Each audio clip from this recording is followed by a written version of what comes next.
America? You look like you need a holiday. A fair dinkum holiday. In the land of wonder. The land down under. Now, there's a few things I got to warn you about. Firstly, you're going to get wet. Because the place is surrounded by water. Oh, and you're going to have to learn to say good day. Because every day's a good day in Australia. G'day, Paul. G'day, love. Apart from that, no worries. You'll have the time of your life in Australia. Of course, we talk the same language. Although you lot do have a funny accent. Come on, come and say g'day. I'll slip an extra shrimp on the barbie for you. Come and say g'day.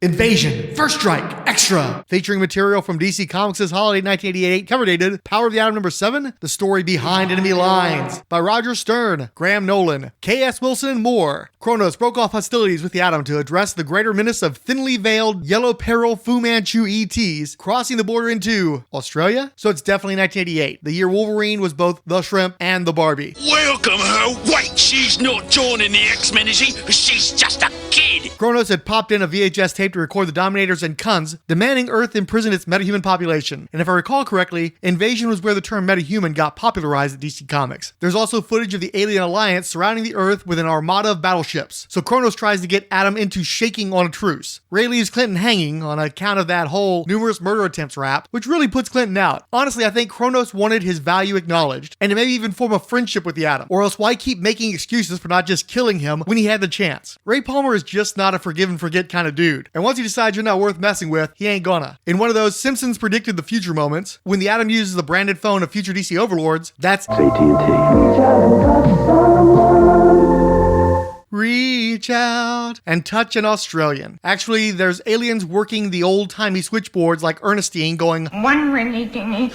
allowing the Atom to drop his load in a Kundian ear hole so deep, put his hairy butt to sleep. Also on the floor, because that Kund was sitting on an office swivel chair before he passed out. This is the kind of insanity that doesn't get translated into the movies, folks. The Tiny Titan dodged a laser blast from another Kund that barbecued a Citadelian that had tried to grab him, then shifted his mass to hit the Kund full force to lay him out. Kronos was still on the phone counting up to make sure the line was clear for the Atom. So Ray picked up the phone just long enough to tell Clinton he'd see him after the war and hung up. Okay, so this comic actually started with the Atom in the rafters of a warehouse, where Khunds were forcing Aussies to load a truck. The tiny tear shrank and dropped on the back of a Khund's neck, and that panel served as Atom's tiny cameo in the second issue of the Invasion miniseries, redrawn by Todd McFarlane. Reminds me of a cartoon from one of DC's free advertorial comics that had Jason Todd on crutches complaining that his one chance to get drawn by John Byrne in his prime for Legends, he got beaten by a mob and left in a cast for the rest of the event. The Atom grabbed a blaster pistol and shot another Khund in the nards, and the point of all this dirty pool is to show him as a no-nonsense warrior. That Amazing Heroes article I referenced last time made out like the book wasn't selling, and these Invasion tie-ins were intended as a soft relaunch of the book. They had a new artist and a new attitude, with the hope that the crossover would expose them to a broader audience. But again, the sword of the Atom was wet with the blood of Little, yellow, different, better.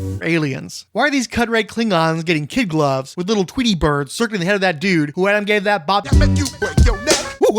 In a hash of UK cliche dialogue, and one guy who is clearly Crocodile Dundee. The Aussies congratulate the Atom and ask what he's doing in Oz. Like when you tell somebody how you doing, and they actually stop and tell you in detail exactly how, in fact, they are doing. Ray spends 5 pages telling them what I told you at the start, including the part about Kronos showing the video of the aliens making their demands, like the Aussies didn't see the broadcast themselves before they were literally captured by those aliens and forced to work by them. Taking a page from John Oliver, it's like dumb Inception. It's like Inception, but really dumb. You got my flashback and your flashback. The Aussies decided to put on Khund armor and help the Atom infiltrate a labor camp. Should I add a U to labor when it's an Australian fictional alien labor camp? Also, why is there a superfluous U in labor but not in the Labour Party? I think the UK is just pulling one over on us Yanks with their notoriously dry wit, laughing at every U and how Madonna used to try to pronounce them with her fake accent when she was married to Guy Ritchie. Also, why did people complain when Snatch was really similar to Lock, Stock, and Two Smoking Barrels, but better, and make Guy Ritchie self-conscious, so he started remaking Italian dramas with Madonna instead of just doing more hyperactive and stylized heist movies, the thing he was actually good at. Where were we? Oh yes, Ray Palmer spinning the page telling Crocodile Dundee his origin story again, plus a clumsy transition of Jean Loring Hoban making her new husband Paul jealous by worrying over her ex fighting aliens. All of those theoretical new fans are going to be all over size-changing Al Bundy telling them about his 4 touchdowns in one game. Kronos finally made it to Cape York Peninsula by this point, and used his timey-wimey aircraft to evade some Daxamites feeling themselves with new superpowers. On on the ground, no matter what you think about Australians, they did not fool the Kuns for a second just by wearing their armor. I remember fondly back to 1988 when I first encountered the Atom shrinking and altering his density so that he could fire himself like a bullet through a Kun's body. I mean, it was just the shoulder, but the Atom was like the Wolverine of non-lethal, impermanent trauma to an anonymous alien's non-vital appendage. DC Comics. There's no stopping us from being milquetoast until Dan Didio turns the entire universe into a Bill O'Reilly wet dream. Tough Emotions work with that tagline. It's a bit wieldy and dated. Kronos reaches the base that Atom called into, then uses his time memory powers to see a flashback of the Atom narrating a flashback to when Kronos ran a tape flashing back to the aliens making their demands. Meanwhile, it's full revolt at the work camp as men in strategically torn shirts with purloined laser pistols and the aliens who had the legal right to own and carry said blasters shoot at each other until people die in a bloodless Comics Code Authority approved manner. This gets the Atom so upset that he may have caused some aliens to accidentally run into each other, which perhaps caused fatalities, but remains open to interpretation. Also, his own costume is strategically torn to show off a bit of man boob and to be easy to replicate across several guest appearances in other event tie-in titles. Oh, and Kronos finally reaches the labor camp where the Atom continues to refuse to have anything to do with him, so Kronos fires a cannon at him that turns out to be directed at a Kund aiming at Ray from behind. The Kund is aged to dust by the blast. Kill of the week goes to Kronos. Good luck with reader retention on the strength of that though. Speaking of crossovers, the Atom joins up with a host of other superheroes to attack an alien alliance base in Melbourne, I think. Everybody assumes Australia is just one big Mad Max backlot, so whatever. In another flashback, but from Hawk and Dove #1, Ray is palmed by Oberon, who seems quite pleased to tower over someone else for a change. These aren't the kind of cameos that do Ray any favors. He also gets another panel in Invasion #2. Nobody thinks that Invasion was Todd McFarlane's best work, but when a paunchy red and blue beanbag goes flying past the Creeper during the superheroic assault on the alien base in Melbourne, the Toddster gave Atom particularly short shrift.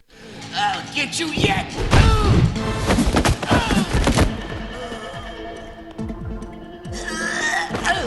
You see my parkour skills?